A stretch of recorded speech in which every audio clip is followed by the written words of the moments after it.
Hello, kia ora, I'm Philip Duncan. Thank you for joining us for our Thursday weather update for November 3rd. A lot of high pressure is on the way. That is the main theme coming up for the next week or so ahead. It's not going to be perfectly settled everywhere, but it will be more settled than it's been in a while.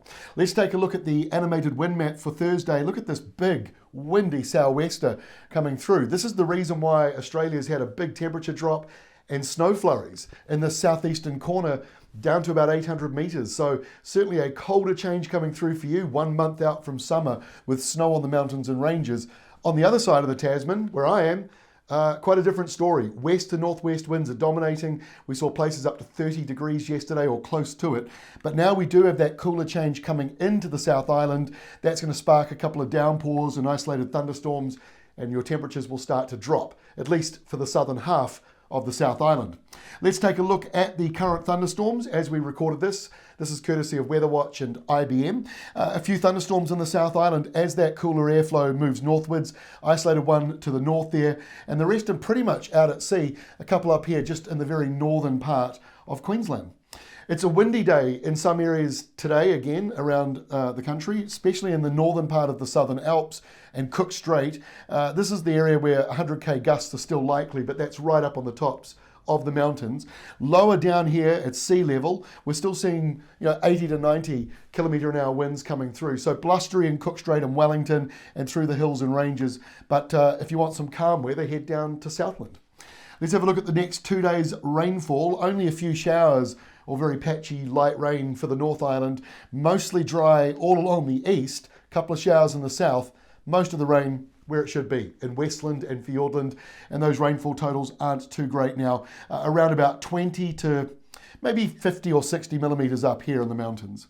And in Australia, most of your rain is now north of Cairns and around Darwin. Those are areas we haven't really spoken about very much in the last few months. All the energy's been down here. Now we're seeing a little bit of life to the north, nothing too dramatic up there, and only a few showers over there in the east.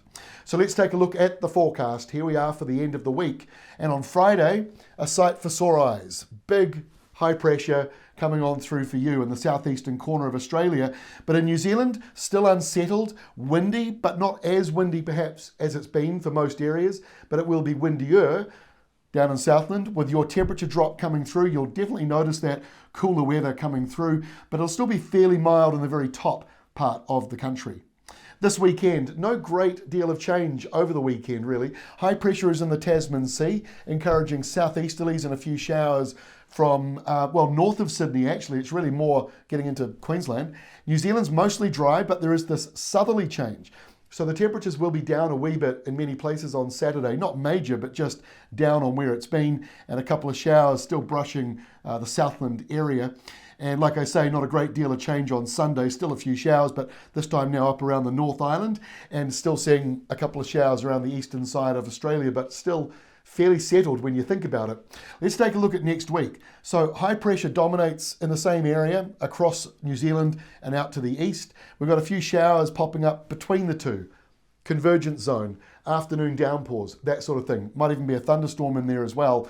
To the north, a small area of low pressure. This is actually quite a classic La Nina setup with low pressure all to the north here and more of an easterly flow for the northern part of New Zealand. But otherwise, it's not too bad. And at the other end, still got westerly winds blowing through, so not as warm, but it will be fairly dry still. Only a few showers coming through for you. And this low pressure zone in Western Australia not doing a lot, producing a little bit of rain along the southern coastline, but otherwise it's a fairly dry low pressure system. And by Tuesday, it drops down to the Great Australian Bight and starts to disappear. The high changes shape a little bit on Tuesday as well, encouraging more of a northerly down across Victoria, so it'll be warmer for you. And in New Zealand, still cooler. We've got easterlies with a few showers and southeasterlies, so it could still be quite sunny and dry. That system looks like it's going to remain offshore because this is Wednesday's update and it shows that high still stuck in the Tasman, basically there for a whole week in this area, and that's going to encourage a slightly cooler change for New Zealand in the days ahead. Not freezing cold, and for those inland, you'll barely notice it, but it will be a little bit cooler than it's been because we've got more easterlies and fewer of the westerlies.